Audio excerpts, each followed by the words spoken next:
আল্লাহ রাব্বুল আলামিন বলেন আখফিদ লাহুমা জানাহায-যুল্লি মিনার রাহমা ওয়া কুর রাব্বিরহামহুমা কামা রাব্বায়ানি সগীরা।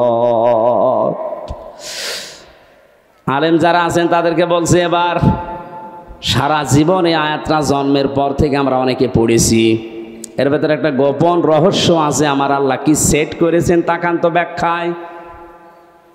আল্লাহ পাক বলেন আখফিদ, খফজন মানে ডাউন করার পরে ফল করে দেওয়া।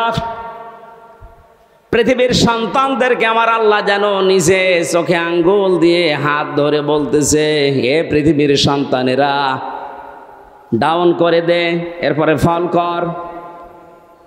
কে ডাউন করার পরে ফল করবে? জানাহায-যুল্লি, জানাহুন মানে ডানা, জানাহুন মানে বলেন না কেন?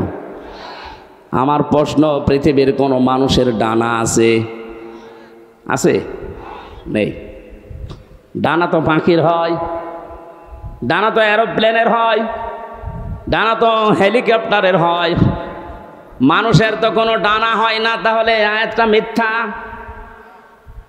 আল্লাহ এমন উদাহরণ সেট করলেন কেন যেটা বাস্তবের সাথে মিলছে না? তাহলে কোরআনে ভুল পাওয়া গেল না, মানে আপনার মিলিয়ে দেওয়া লাগবে। আসেন, আল্লাহ পাক পাখির ডানা হাওলাত করে নিয়ে এসে আমারে লাগিয়ে দিয়েছে হামজা। এই যে লাগিয়ে দিলাম, জানাহায-যুল্লি মিনার রাহমা, তোর ডানার যত রহমতের বিষয়গুলো আছে সব মা বাবার জন্য ডাউন করবি, এরপরে ফল করে দিবি। আর এরোপ্লেন থেকে, হেলিকপ্টার থেকে ডানা নিয়ে এসে লাগালেন না কেন? পাখির ডানা দিলেন, কারণ হেলিকপ্টারের ডানা ডাউন করার পরে ফল করলে আর উড়বে না। 2 নাম্বার, এ ডানার ভেতরে এমন শক্ত কিছু ধাতু দেওয়া আছে যেটা কোমল হওয়া, নরম হওয়া, সফট হওয়া কখনো সম্ভব না। কিন্তু পাখির ডানা আল্লাহ হাওলাত করেছিলেন এই কারণে, কারণ এর ভেতরে এমন কিছু পর আছে, পালক আছে যেটা সফট, নমর, কোমল। এমন একটা অবস্থা তৈরি হয় একটার সাথে আর একটা লাগলে, সিল যদি ছৌ মারে বাচ্চাগুলো, তখন মায়ের ওই ডানার নিচে যাবার পরে একটা কিচির মিচির শব্দ করে।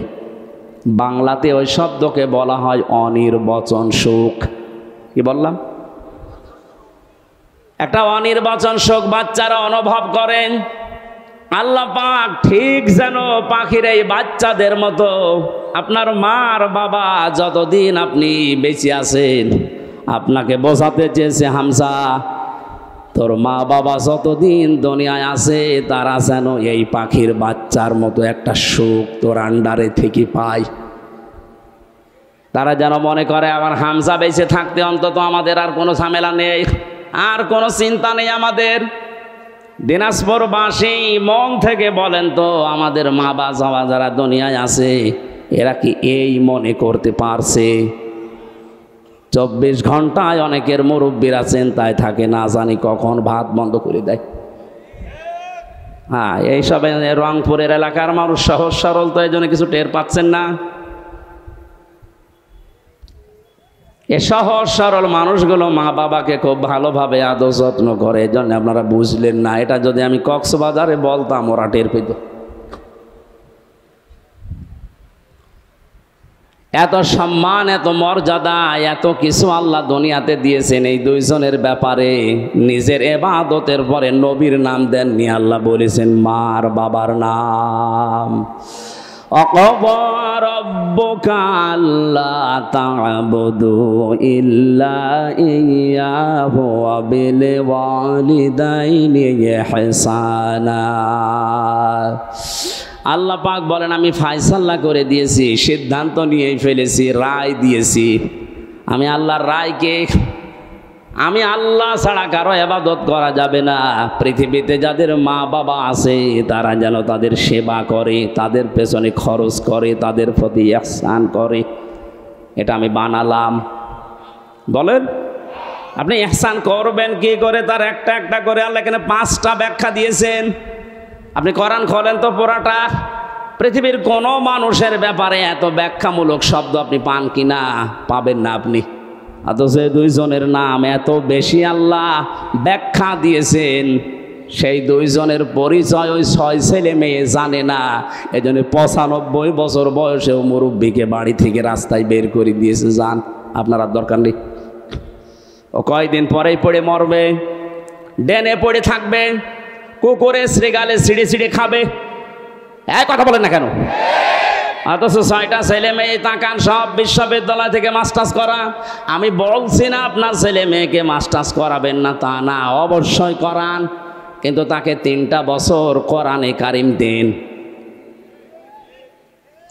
মাহফিলের সভাপতি যেখানে আছে, এইরকম জায়গা যেখানে পান 3টা বছর তাকে পড়ান। আমি কোরআন গ্যারান্টি দিয়ে দিলাম, আল্লাহর কসম জীবনেও কোনোদিন আপনার সামনে নেশা করার সাহস পাবে না। 2 নম্বরে কোনোদিন আপনার মর্যাদা হানি করতে দেবে না। রাঙ্গামাটির লংগদু থেকে আসার সময় দেখি এক মুরব্বী কাঁদতেছে, বৃদ্ধাশ্রমে মুরব্বী মানুষ প্রায় আমারে নিয়ে গেল কমিটি, বলছে হুজুর দেখেন, যে দেখি সন্তানটা পাশে বসে আছে, উনি কলেজের অধ্যাপক, চট্টগ্রাম বিশ্ববিদ্যালয় থেকে অনার্স মাস্টার্স করিয়ে এসে কোন কলেজে যেন অধ্যাপনা করছে। আজ 1 মাসের বেশি হয়ে গেল এই মাকে রেখে গেছে বৃদ্ধাশ্রমে। 1 মাস মরে পরে যেহেতু টাকা দেওয়া লাগে, আজকে এসেছে টাকা দেওয়ার জন্যে। মা ছেলেকে ডাক দিয়ে বলছে, বাবা আমি যখন মারা যাব তখন আমার মাথার ওপরে এই ফ্যানটা এটা পাল্টিয়ে নতুন ফ্যান লাগিয়ে দিবি। ছেলে বলছে, মা তুমি তো মরেই যাবে, তখন আবার ফ্যান কি হবে? মা বলছে লাগবে, কারণ 1টা মাস এখানে আমি আছি, ফ্যানটা ঘরে না। কর্তৃপক্ষকে বারবার আমি বলেছিলাম, কিন্তু ওরা কথা আমার শোনে না, কারণ তুই তো টাকা দিয়ে যাস নাই। 1 মাস পরে আজকে ওরা খবর দিয়ে তোকে নিয়ে এসেছে। বাস্তবতায় আমি যেটা দেখলাম, আমার তো মনে হচ্ছে আমি মারা যাওয়ার পরে তোর যখন এই বয়স হবে, তোর ছেলে মেয়ে মিলে তোরেও এখানে দিয়ে যাবে। তোর তো আবার ফ্যান ছাড়া ঘুম হয় না, ছোটবেলা থেকে তোকে বাতাস দেওয়া ছাড়া আমি ঘুম পাড়াতে পারি না। তোর কষ্ট হবে রে বাবা, তুই আগে থেকেই ব্যবস্থা করে যা, আমি মারা যাওয়ার পরেই তুই ফ্যানটা পাল্টিয়ে দিবি। দেখলাম ওর সামনে ওর হাতের ওপরে মা মারা গেল, হাও মাও করে কেঁদে বলছো, হুজুর এ দোষ শুধু আমার একা না, এ দোষ আমার বউর। আমার 2টা ছেলে মেয়ে আছে, তাদের মুখের দিকে তাকে আমি তালাকও দিতে পারি না। শেষ পর্যন্ত বউ আমারে বারবার এ তাড়না দিয়েছে, এ বুড়ি বাড়ি থাকলে তোমার ভাত আমি খাবো না। আমি তো সংসারটা ভাঙতে পারলাম না। মাকে এই বৃদ্ধাশ্রমে শেষ পর্যন্ত রেখে গিয়েছিলাম। বাবা আমার 10-12 বছর আগেই মারা গেছে, বহু কষ্ট স্বীকার করেছিল মা আমার জন্যে, প্রতিদান আমি দিতে পারলাম না। আজকে আমার হাতের উপরেই মারা গেল। দিনাজপুরবাসী, বান্দরবন, রাঙ্গামাটি, লংগদু শুধু ওই মুরব্বী না, আমার মনে হয় অনেক মানুষ এখন দিনাজপুরে ওই রকম অবস্থায় আছে। আমি যেটা বোঝানোর জন্য পর্যন্ত এসেছিলাম, ছেলে হোক মেয়ে হোক, আগে 3টা বছর তাকে কোরআনের সাথে পরিচয় করান। ওর অন্তরটা মানুষের অন্তর হবে, উজাড় গৃহ শয়তানের ঘর হবে না। তখন আপনি কি ও বুঝবে যে আল্লাহর পরে আপনার স্থান, তামাম দুনিয়া একদিকে চলে গেল, আপনাকেও ছাড়বে না। এই জন্য দায়িত্বে যারা আছেন আমি আবার আহ্বান জানাচ্ছি, শুধু আমরা একা মরব না, একা ঝামেলায় পড়ব না, আপনিও ঝামেলায় পড়বেন। কোরআনে কারিমকে এখন এই কম্পালসারি করেন, আপনিও বাঁচবেন, আমরাও বাঁচতে পারবো। কথা বলেন ঠিক কি না? যে কোরআন না থাকলে মানুষের হৃদয় আর হৃদয় থাকে না, শয়তানের ঘর হয়ে যায়, উজাড় গৃহ হয়ে যায়। সেখান থেকে বাঁচাতে আজকের এই যুব সমাজ কোরআন কিছু না কিছু হলেও আমাদের অন্তরে যেন প্রবেশ করে। আয়োজনে যারা আঞ্জাম দিয়েছে, আমরা খুশি হয়ে ধন্যবাদ দিয়ে বলছি আলহামদুলিল্লাহ। নবীজি জানিয়েছেন, মান ক্বারাআল কোরআনা, যে ব্যক্তি কোরআন পড়ে, এদিকে তাকান, মান ক্বারাআল কোরআনা, যে ব্যক্তি কোরআন পড়ে, ফাস্তাজহারাহু, এবং একে এজহার করার চেষ্টা করে। এজহার মানে এজহার শব্দের শাব্দিক অর্থ ৯৯টা। এজহার মানে স্পষ্ট করা, এজহার মানে প্রকাশ করা, এজহার মানে দাঁড় করানো, এজহার মানে প্রতিষ্ঠিত করা, এজহার মানে কায়েম করা। সবগুলো অর্থ একটা একটা করে অভিধানে মিলান আপনি পেয়ে যাবেন। সুতরাং যে ব্যক্তি কোরআন পড়বে এবং কোরআনকে কায়েম করার জন্য চেষ্টা চালাবে, কেন আল্লাহর নবী ফাস্তাজহারাহু দিলেন? নবীজি তো আমাদের মতো বাচাল ছিলেন, আন্দাজেই বকতেন নাকি? ওনার প্রতিটি কথার ভেতরে কোনো না কিছু লুকিয়ে আছে। এর পরের শব্দের দিকে তাকান, ফাহাল্লা হালালাহু ওয়া হারামা হারামাহু। এই যে ফা দিয়েছেন মাঝখানে, আগের দুইটা শব্দ বলার পরে ফা দিয়ে বাক্য আরম্ভ করলেন কেন? হালাল হারামের কথা এখানে বলার কথা ছিল না। কোরআনকে এজহার করার পরেই তিনি ফাহাল্লা হালালাহু ওয়া হারামা হারামাহু দিয়েছেন এই কারণে। কারণ কোরআন যদি প্রতিষ্ঠিত না থাকে, কোরআন যদি কায়েম না থাকে ব্যক্তি, পরিবার, সমাজ, রাষ্ট্রে, তাহলে ওই দেশে বসবাস করে এমন হালাল জিনিস আছে, হালাল জানার পরও মানা যায় না। এটা তো বাংলাদেশে নেই। আমার কথা কি বুঝতেছেন? কোরআন যদি এজহার না থাকে, কায়েম না থাকে, হারামকে হারাম জানার পরও ছেড়ে দেওয়া যায় না, এমন জায়গা এদেশে আছে। এবার শব্দের দিকে খেয়াল করেন, মান করাল কোরআনা, শব্দটা করা দিয়েছেন। পড়া কোরআন শরীফ পড়ে আমি পেয়েছি কোরআন পড়ার ব্যাপারে যত শব্দ, 3টা শব্দ সবচাইতে বেশি। করা, রাতালা, তালাওয়া, কয়টা? অভিধান দেখেন, এই 3টা শব্দের শাব্দিক অর্থের ভেতরে 4টা শর্ত আছে। যে ব্যক্তি কোরআন পড়তে চায় তাকে শুদ্ধ করে পড়া লাগবে। যে ব্যক্তি কোরআন পড়তে চায়, কোরআনকে তাকে বুঝতে হবে। আমি নাম নিলাম না, একজন মনে করেন এখানে আছে তার বাবা মারা গেছে, সভাপতি সহ আমার মতো আরো 5 জনকে নিয়ে বলছে হুজুর কোরআন খতম করে দেন। পড়া কোরআন খতম করে ফেললাম। উনি আমাদেরকে খাবার দাবার, হাদিয়া, দফা, সম্মান দিয়ে বিদায় করবে না করবে না? বলেন না কেন?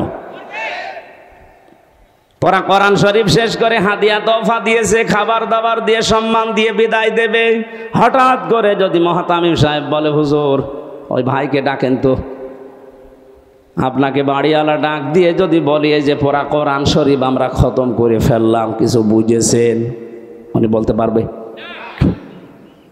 যেহেতু আরবি ভাষায় পড়েছি, মাতৃভাষা আমাদের আরবি না, আপনি বোঝেননি। এবার একটা মাত্র আয়াত আপনাকে আমরা আরবিতে পড়ার পরে একটু বাংলায় শোনাবো, তারপরে আপনি হাদিয়া দেবেন, খাবার দেবেন, বিদায় করবেন। যা করেন আরো বেশি করে করেন।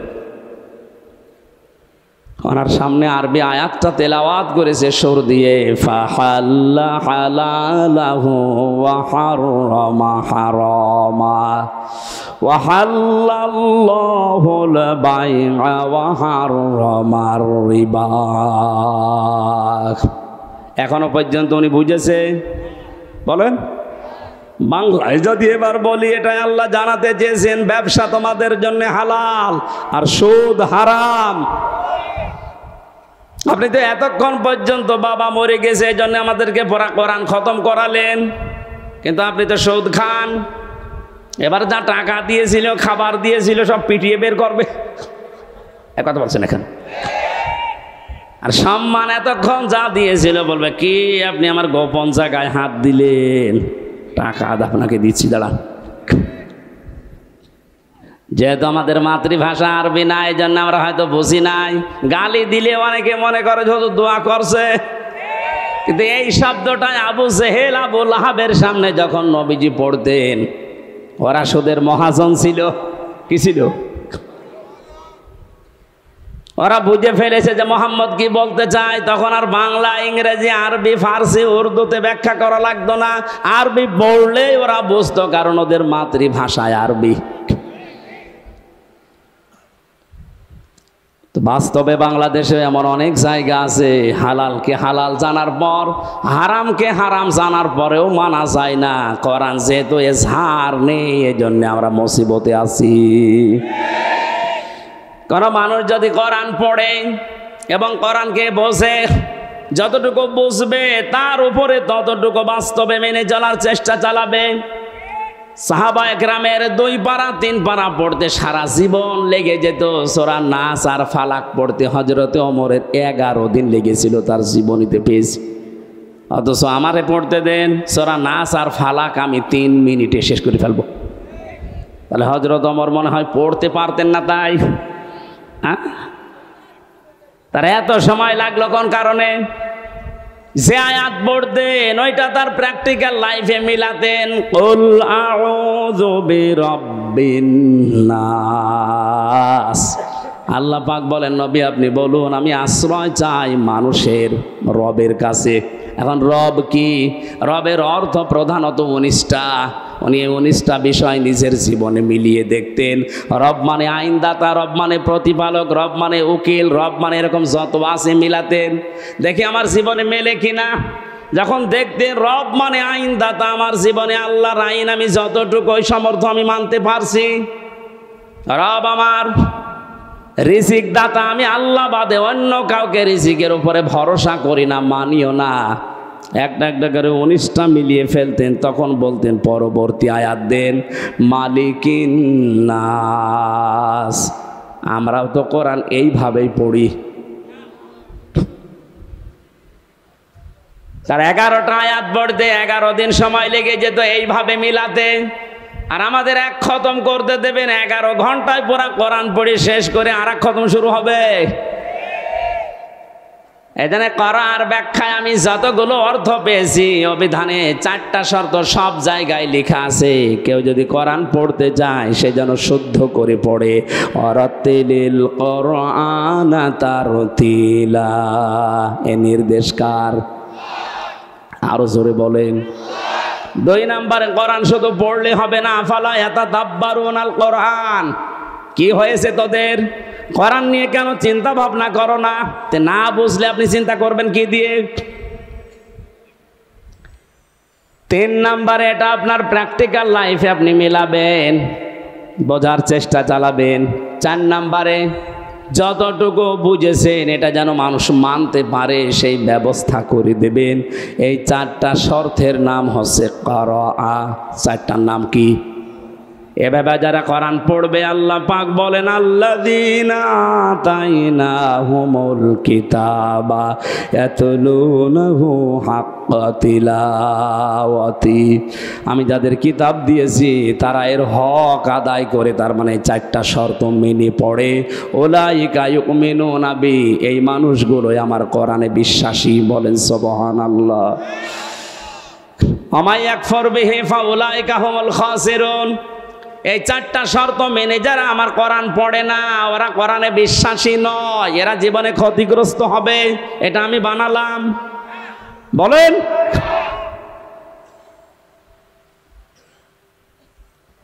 কুষ্টিয়া বিশ্ববিদ্যালয়ে প্রথম যখন ফার্স্ট ইয়ারে 10 সালে ভর্তি হয়, ওই সময় কুষ্টিয়ার মডেল থানার ওসি আসাদুজ্জামান আমাকে বলেছিল, হুজুর আমারে পড়ান। কি কোরআন তো আপনি ভালোই পড়তে পারছেন না? ওনার প্রথম বললাম সূরা ফাতিহা পড়ে শোনান তো। একেবারে গ্রামার যা আছে সব ওনার প্রায় আয়ত্ত আছে। সুন্দর করে তেলাওয়াত করে আমারে শুনিয়েছে। বললাম আপনারে পড়াবো কি? পড়াতে হচ্ছে। উনি আমারে বলছে না, আপনি যেভাবে আরবি পড়লে অর্থ বোঝেন আমারে ওই কায়দা করে দিন। ওই কায়দা করতে কি 2 দিনে হবে? যতদিন লাগে আমি ওইটা পড়তে চাই। আমি যেমন ইংরেজি পড়লেই বুঝি যে কি বললাম, আরবি পড়লেই যেন আমি বুঝতে পারি যে আমি কি বললাম, ওটা যেন আর অর্থ করা না লাগে। 1 বছর উনি ওখানে ছিল, পুরাটা বছর ওনার পেছনে শ্রম দিয়ে অন্তত কিছু না হলেও কিছু আমি ওপরে তুলেছিলাম। একদিন এক লোক টাকা নিয়ে এসেছে ওনার কাছে, ওই সময় পড়াচ্ছিলাম। বলছে স্যার আমার এটা নেন আর ওই মালটা ছেড়ে দেন। আমার বলছে হুজুর কি করব? কি করবেন মানে আপনারা কোন আয়াত পড়ালাম? ওই দিন আবার ছিল ঘুষের আয়াত, লা তাকুলু আমওয়ালাকুম বাইনাকুম বিল বাতিল, আয়াত পড়াচ্ছিলাম। আপনারা কেবল পড়ালাম কি? বলছে হ্যাঁ আমি বুঝে ফেলেছি। ওই সময় দেখলাম নিল না, লোকটারে গরম দিলে, বেটা আমি কোরআন পড়ে আর তুমি ঘুষ দিচ্ছ। তাড়িয়ে দিয়েছিল ওই সময়, পরে নিয়েছে কিনা আমি জানি না। তো ওই রকম যদি হাদিয়া মাসে 10টা পায়, ও বেতন নেওয়া লাগে? এখন রিটায়ার্ড করেছে স্যার।